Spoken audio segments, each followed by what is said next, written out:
मतलब जो जो एग्जिट पोल हुए या फिर जो पॉलिटिकल एनालिस्ट थे वो नब्ज नहीं पकड़ पाए लोगों की। इस चुनाव में हुआ क्या सर, इतना बड़ा उलटफेर? आप देखिए यूपी में आप देखिए कि 33% सर एसपी का वोट शेयर, मतलब जिस समाजवादी पार्टी को 2019 में इतनी करारी हार मिली थी यूपी में, उनका वोट शेयर 33%।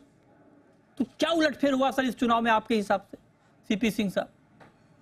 देखिए, मुझे एक बहुत बड़ी बात या एक तरीके से पैराडाइम शिफ्ट नज़र आ रहा है 10 साल बाद में।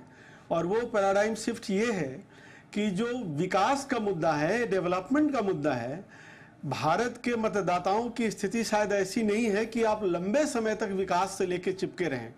उसमें जो एक डेस्परेशन है, भयादोहन है या लोक लुभावन वादे हैं, उनके बिना कोई भी सरकार लंबे समय तक टिक नहीं सकती।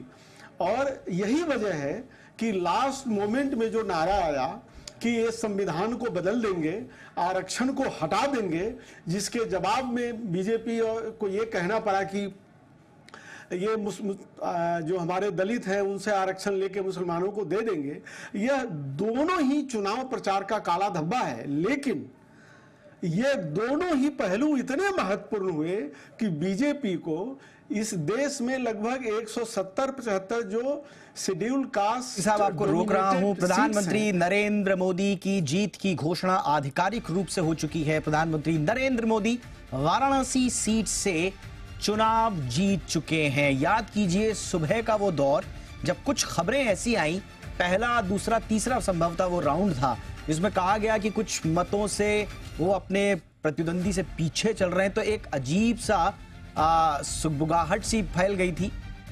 लेकिन धीरे धीरे ये क्लियर हुआ कि जैसे जैसे राउंड्स आगे बढ़ते गए, प्रधानमंत्री लीड लेते रहे और 1.5 लाख वोटों से अब प्रधानमंत्री नरेंद्र मोदी ने अपनी जीत दर्ज की है।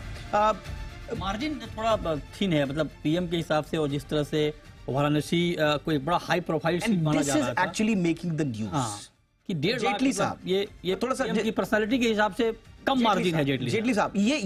ये तो देखिए, इस पर आपको अब लंबे समय तक घेरा जाएगा। आप एनडीए की सरकार बना ले जाएंगे, वक्त बताएगा, लेकिन बार बार ये कहा जाएगा, आपके सहयोगी दलों की ओर से भी कहा जाएगा